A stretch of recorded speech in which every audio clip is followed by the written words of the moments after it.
نحمدہ و نصلی و نسلم علی رسولہ الکریم، اما بعد فاعوذ باللہ من الشیطان الرجیم، بسم اللہ الرحمن الرحیم۔ آج کے ہمارے سبق کا موضوع ہے یہودیوں کی شرارتوں سے دنیا کس طرح متاثر ہے۔ کیونکہ ہم کتاب مقدس کا مطالعہ کر رہے ہیں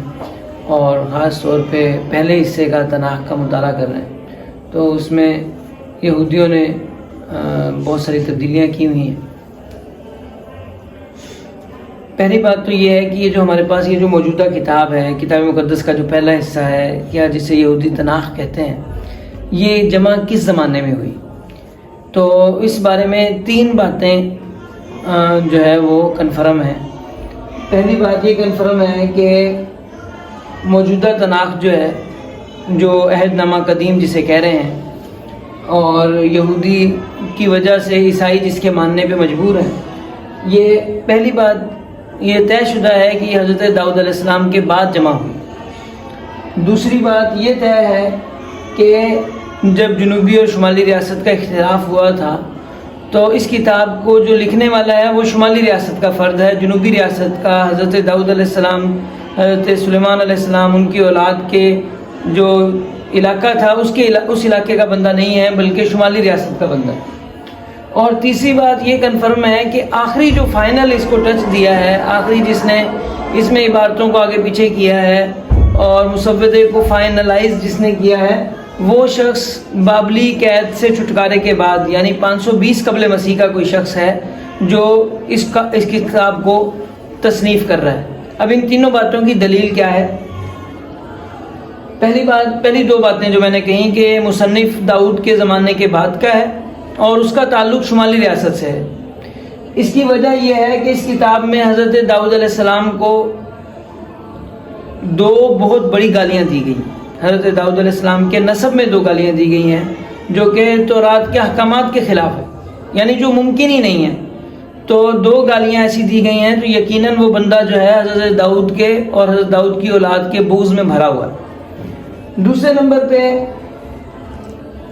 یہ جو ہے جو بھی لکھنے والا ہے اس کو سب سے بڑا مسئلہ یہ ہے، اس کو جس وجہ سے وہ حضرت داؤد کو گالیاں دے رہا ہے، وہ اس کی وجہ یہ ہے کیونکہ انہوں نے لاویوں نے جو کہانت جن کے ہاتھ میں تھی، حضرت ہارون کی اولاد اپنے آپ کو کہتے ہیں، تو یہ سمجھتے تھے کہ حکومت ہمارے پاس آنی چاہیے، حکومت کسی اور کے پاس نہیں جانی چاہیے۔ اور جب انہوں نے دیکھا کہ حکومت داؤد کی اولاد میں جا رہی ہے، اب بھی داؤد کے پاس ہے اور آئندہ کے لیے بھی داؤد کے ہی تخت پہ کوئی بیٹھے گا آگے، تو ان کو یہ بات برداشت نہیں ہوئی۔ اس وجہ سے اس سے یہ بات پتہ چلتی ہے کہ یہ بظاہر کوئی گالیاں دینے والا لاوی ہے، عام طور پہ اس وقت لکھنے پڑھنے والے لوگ بھی صرف لاوی ہی تھے۔ اور تیسری بات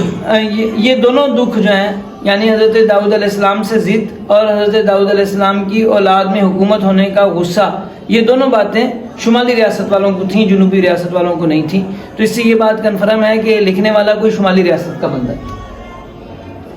دوسری نمبر پہ یہ جو بات کہی کہ کتاب کو فائنل کرنے والا بندہ 520 قبل مسیح کا ہے، اس کی وجہ یہ ہے کہ خود ان کے عیسائی جو مصنفین ہیں وہ اس بات کو تسلیم کرتے ہیں کہ اس میں جو آخری کتاب ہے، یعنی جو نحمیہ ہے، جو بابل کی قید سے چھٹکارے کے بعد لکھی گئی، اس کی زبان میں اور باقی تورات کی زبان جو سب سے پہلی کتاب ہے اس میں، اس کی زبان میں کوئی فرق نہیں ہے۔ حالانکہ اگر یہ یعنی ہر زمانے کا مصنف لکھ رہا ہوتا تو حضرت یہ بابل سے قید کے بعد کا زمانہ ہے 520 قبل مسیح، حضرت موسیٰ کا زمانہ ہے 1400-1500 قبل مسیح، تقریباً 1000 سال کا فاصلہ ہے دونوں علاقوں میں۔ تو ہماری تو دیکھیں حضرت ہمارے سے 100 سال پہلے مولانا شفیع تھانی صاحب کے زمانے کی کوئی بات لکھی ہوئی ہے، اس کو پڑھنا ہمارے لیے مشکل ہے دونوں کی زبان میں۔ مولانا شفیع تھانی صاحب نے، مفتی تقی عثمانی صاحب نے کوئی بات لکھی ہے، دونوں میں بڑا فرق ہے، اور تو اور صرف دونوں کی یعنی لکھنے کے انداز میں۔ مولانا مفتی شفیع عثمانی صاحب اور ان کے صاحبزادے مفتی تقی عثمانی صاحب کی اگر عبارتوں کا ہی کمپیئر کر لیں تو دونوں میں بڑا فرق ہے، یعنی لکھنے کے انداز میں فرق ہے۔ 1 صدی کے اندر 2 بندوں کے اندر لکھنے کے انداز میں فرق ہو رہا ہے، الفاظ میں فرق ہو رہا ہے، طریقہ کار میں فرق ہو رہا ہے۔ یہاں پہ 1000 سال لوگوں کے درمیان ہے اور دونوں ایک ہی زبان میں بات کر رہے ہیں، ایک ہی الفاظ استعمال کر رہے ہیں، ایک ہی اصطلاحات استعمال کر رہے ہیں۔ حالانکہ کچھ اصطلاحات یعنی اور بھی بہت سارے دلائل ہیں جن کی وجہ سے یہ پتہ چلتا ہے کہ مثلا کوئی اصطلاح ہے جو اصطلاح ہے بابلی قید کے بعد کی، اور وہ اسے استعمال کر رہا ہے حضرت موسیٰ کے دور میں. حضرت موسیٰ کے دور میں تو وہ جگہ ہی نہیں تھی، وہ لوگ ہی نہیں تھے، اب وہ کیسے استعمال کر سکتے ہیں؟ تو یقینی طور پہ یہ بات طے ہے کہ اس کتاب کو جو یونیفارم کرنے والا بندہ ہے، جس نے اس کو سارے میں سے جو ہے وہ خانہ کعبہ کے اور سعودی عرب کے حضرت داؤد علیہ السلام کی اولاد کے اور اسی طرح آپ صلی اللہ علیہ وسلم کے متعلق جو چیزیں ہیں وہ ساری جو ہٹانے والا جو شخص ہے، وہ شخص وہ ہے جو 520 قبل مسیح میں جس نے اس کتاب کا مسودہ فائنل کیا ہے. اور اتنا بات بھی ہمیں پتہ چلتی ہے یہودیوں کے خود کے اس سے مطابق کہ ان کی کمیٹیاں بنی 520 کے بعد باقاعدہ یہودی لٹریچر کو جمع کرنے کے لیے، اور لکھنے لکھانے کا باقاعدہ کام جو ہے 520 قبل مسیح میں ہوا. تو یہ بظاہر یہ جو ہمارے پاس موجودہ تورات ہے، تناخ ہے، یہ اس زمانے میں لکھی گئی. تو اب اس میں کیا انہوں نے گڑبڑ کی ہے، کیا برائیاں اس کتاب کے اندر انہوں نے ڈالنے کی کوشش کی ہے؟ حالانکہ ہم تورات کو ہم بھی نہیں، اللہ نے جیسے اتارا تھا ہم اس پہ ایمان رکھتے ہیں، باقی تمام انبیاء پہ جو اللہ نے اتارا ہم سب پہ ایمان رکھتے ہیں. لیکن یہ جو موجودہ کتاب ہے اس کو وہ خود کہتے ہیں کہ اس کے اندر تحریفات ہوئی ہیں، اس میں تبدیلیاں ہوئی ہیں، وہ ساری بات وہ خود مانتے ہیں. جو ہمارے پاس یہ جو کتاب موجود ہے اس کے اندر انہوں نے جو ہے بہت ساری شرارتیں کی ہیں جس کی وجہ سے وہ خود تو بہکے ہیں. یعنی ان کا ساری شرارتیں کرنے کا مقصد یہ کہ ہمیں تو سمجھ میں آئے نہ آئے، کسی اور کو سمجھ میں نہیں آنا چاہیے. تو سب سے پہلی بات انہوں نے کھلم کھلا اللہ تعالیٰ کی نافرمانی کے لیے اپنی نافرمانی کا اعلان کیا ہے کہ یا اللہ تو ہمیں جس جگہ کا کہہ رہا ہے ہم وہ جگہ نہیں مانیں گے، ہم نے یہ جگہ پسند آئی ہم نے یہیں پہ رہنا ہے، تو ہمیں یہاں پہ اگر آباد کرنے کے لیے راضی ہے تو ٹھیک ہے، نہیں راضی تو بھی ہم نے یہاں پہ رہنا ہے. اللہ کے مقابلے کے لیے کھڑے ہوئے ہیں اور اس کے لیے باقاعدہ انہوں نے عبادتیں کھڑی ہیں، اس کا ہم آگے ذکر کریں. دوسرے نمبر پہ ان کا یہ خیال یہ ہے کہ اگر اللہ گویا کہ ان کے کہنے کا مقصد یہ ہے کہ گویا کہ الیاذ باللہ اللہ تعالیٰ مجبور ہے ان کی عبادت کا. اگر یہ عبادت نہیں کریں گے تو اللہ تعالیٰ کا بائیکاٹ کر دیں گے، تو اور کوئی دنیا میں عبادت کرتا ہی نہیں، ہم اکیلے عبادت کر رہے ہیں، تو اللہ کو ہماری ماننی چاہیے، ہماری نہیں مان رہا ہے تو ہم بائیکاٹ کریں گے، خود بخود اللہ ماننے پہ آئے گا. تو انہوں نے اب بابل کی قید سے آزادی کے بعد ان کو اپنا گھر نہیں بھولا، علاقہ نہیں بھولا کہ کس علاقے میں جا کے رہنا ہے، لیکن یہ کہتے ہیں ہمیں اللہ کا نام بھول گیا. اس کے بعد ہمیں اللہ کا نام ہی نہیں آتا تھا، ہم یاہوا کہتے تھے، یاہوا کہتے تھے، اللہ کا نام نہیں لیتے تھے. یہ کیسے ہو سکتا ہے؟ ان کی ہر چیز کے اندر ایل بار بار آتا ہے، یعنی اللہ کے لیے لفظ استعمال ہوتا ہے. ان کے اباؤں کے نام جو ہیں اسرائیل، اسماعیل، اسی طرح فرشتوں کے نام ہیں جبرائیل، میکائیل، یہ سارے ناموں میں ایل آ رہا ہے. ایل کا معنی خدا ہے. اب یہ اپنے نام کا جو حصہ ہے اس کو کیسے بھول سکتے ہیں؟ تو یہ اصل میں یہ اللہ تعالیٰ کا بائیکاٹ کرنے کا انہوں نے اعلان کیا تھا، اس کی وجہ بھی آگے بیان کی. اور دوسرا، اب یہ ساری بات، اس کے علاوہ انہوں نے جو جتنے بھی جن کے ساتھ ان کی مخالفت تھی ان سب کو گالیاں دی. اس کتاب کو بجائے ایک باقاعدہ اللہ کی کتاب رہنے کے اس کو انہوں نے سارا گالیوں کی کتاب بنا دیا. اس کے اندر انہوں نے آخرت کی ساری باتیں ختم کر دی. روحانیت انہوں نے کہا ہمیں نہیں چاہیے، جو کچھ دینا اللہ ہمیں دیں پہ دے، اس دنیا میں ہمیں چاہیے. اللہ تعالیٰ جو قرآن میں کہتے ہیں ربنا ومنہم من یقول ربنا آتنا فی الدنیا وما لہ فی الآخرۃ من خلاق، کہ بعض لوگ وہ ہیں جو کہتے ہیں ہمیں سارا کچھ جو دینا دنیا میں دے دے، آخرت ہمیں کچھ نہیں چاہیے. انہوں نے اس کتاب میں سے آخرت ساری نکال دی، صرف اس میں جو بھی ہے دنیا. تو اب ان کے بقول انہوں نے اپنی کتاب میں واقعہ گھڑ کے ڈالا ہے کہ حضرت یہ جو دوسری کتاب ہے، ظاہری بات ہے یہ واقعہ انہوں نے گھڑ کے ڈالا کہ ان کا کہنا ہے کہ حضرت یعقوب علیہ السلام جو ہمارے ابا حضور تھے، انہوں نے اللہ تعالیٰ سے الیاذ باللہ کشتی کی، ساری رات کشتی کرتے رہے، الیاذ باللہ اللہ تعالیٰ کو شکست دی کشتی کے اندر. یعنی اللہ تعالیٰ کو جسم بھی مان لیا اللہ کے لیے، اللہ تعالیٰ ان پہ لعنت کرے، اور جو ہے اللہ تعالیٰ کے لیے جو ہے اللہ تعالیٰ کو مغلوب ہونا مان لیا. اور اس سے نتیجہ نکالا کہ جب ہمارے ابا نے جو ہے مثلا اللہ کو مغلوب کر لیا تو ہم بھی مغلوب کر لیں گے، لہٰذا ہم اللہ کے مقابلے میں کھڑے ہوں گے اور نہ خود عبادت کریں گے نہ کسی اور کو کرنے دیں گے. تناخ سے حضرت ابراہیم علیہ السلام کا جو ملک ہے، اس ملک کا نام، جس ملک میں حضرت ابراہیم گئے اس ملک کا نام ہی اللہ کا نام ہے، یعنی علم، اس کا نام ہی اللہ کا، یعنی میرے خدا کی سرزمین ہے یا اس طرح کے کوئی معنی ہے اس کے. تو انہوں نے اس کو بدل کے وہ نام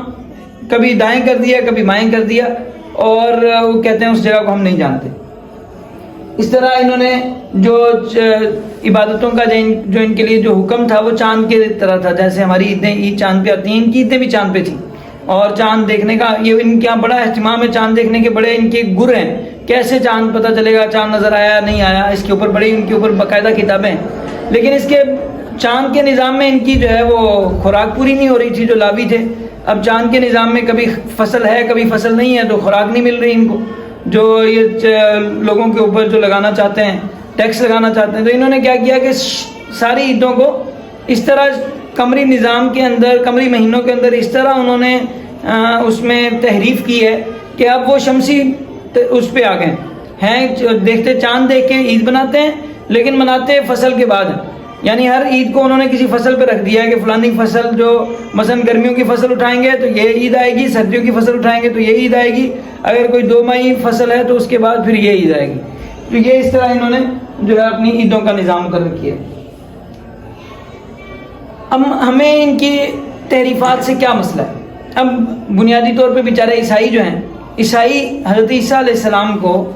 مانتے ہیں کہ حضرت داؤد علیہ السلام کی اولاد ہے، اور اس کے باوجود یعنی جب حضرت عیسیٰ علیہ السلام کو حضرت داؤد کی اولاد مان رہے ہیں، تو جو حضرت داؤد کو گالیاں نکالی وہ حضرت عیسیٰ کو نکالی، حضرت عیسیٰ کو انہوں نے اسپیشلی خاص طور پہ بھی نکالی ہوئی، لیکن کیونکہ اب ان کے پاس اور کوئی چیز نہیں ہے تو عیسائی بیچارے بھی اسی کتاب کو لے کے پھر رہے ہیں۔ دوسرے نمبر پہ آج جتنے عیسائی ہیں، جتنے بھی دنیا کے ماہر علوم میں ماہر ہیں، علوم کے کنٹرول ہے، مثلا تاریخ دان ہیں، ماہر ارضیات ہیں، جغرافیہ دان ہیں، سارے کے سارے عیسائی ہیں، اور عیسائی جو ہے جو یہودیوں نے سبق پڑھایا اس سے آگے نہیں ہل رہے۔ اب یہودیوں نے ان کو بتایا ہے کہ جو ہیکل تباہ ہوا تھا وہ یروشلم تھا، وہ جو بخت نصر نے تباہ کیا تھا وہ یروشلم تھا، اشوریوں نے تباہ نہیں کیا تھا۔ اب ان کو اتنی بات سمجھ میں نہیں آ رہی، اشور کا علاقہ فلسطین سے اوپر ہے،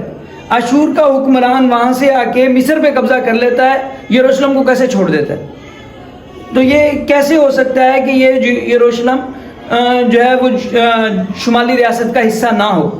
اور بخت نصر نے جب آ کے جو ہے عرب پہ قبضہ کیا اس وقت ہیکل تباہ ہوا، تو ظاہری بات ہے کہ وہ جو جس ہیکل پہ بخت نصر تک جو ہیکل موجود تھا وہ ہیکل خانہ کعبہ تھا، لیکن یہ بات ان کو کیوں سمجھ میں نہیں آ رہی؟ کیونکہ انہوں نے کہا کہ بھئی یروشلم کی جو تباہی ہے وہ بخت نصر کے آنے کے ساتھ ہوئی، اشوریوں کے ساتھ نہیں ہوئی۔ اسی طرح اب یہودیوں نے جب اسی وجہ سے تاریخ میں جب آپ دیکھیں گے 2000 قبل مسیح کے جتنے بھی نقشے دیکھیں گے اس میں یہ سعودی عرب کا علاقہ خالی دکھاتے ہیں، اس میں کوئی بندہ تھا ہی نہیں، یہ خالی علاقہ تھا۔ حالانکہ اس سعودی عرب کے دوسری طرف بھی اللہ نے کاؤنٹر ایویڈنس رکھی ہوئی ہے، اللہ تعالیٰ کی ہر چیز میں حکمت ہے۔ وہاں پہ اللہ نے یمن کے لوگوں کے لیے جو ہے وہ ان کی جگہ بنائی، اور یمن کے لوگوں کے پاس باقاعدہ کتابیں موجود ہیں ان کے بادشاہوں کی، اور ان کے پاس نسب نامے، جیسے انہوں نے نسب نامے حضرت آدم علیہ السلام تک پہنچائے ہوئے ہیں، حضرت نوح علیہ السلام تک پہنچائے ہیں، اسی طرح ان کے نسب نامے بھی حضرت نوح تک موجود ہیں۔ اور ان کتابوں کے ذریعے سے ہمیں اس بات کا پتہ چلتا ہے کہ جو ذوالقرنین بادشاہ ہے وہ بھی یمن کا بادشاہ تھا، اور یمن کے سے اس نے ساری دنیا پہ قبضہ کیا تھا، اور یہ سارے کے سارے حکمران 2000 قبل مسیح میں موجود تھے۔ 2000 قبل مسیح میں وہاں پہ باقاعدہ انسان رہتے تھے۔ تو ہمارا یہ جو ہے 2000 قبل مسیح میں جب دکھائیں گے تو سعودی عرب کا علاقہ خالی دکھا دیں۔ تو اللہ تعالیٰ ہمیں ان کے یہودیوں کے فتنے سے اللہ تعالیٰ محفوظ رکھے، اور ان کی جو انہوں نے جو خرابیاں کی ہوئی ہیں ان سے اللہ تعالیٰ ہمیں سیدھا راستہ، اللہ تعالیٰ ان کے بیچ میں سے اللہ ہمیں نکال کے دکھائے انشاءاللہ۔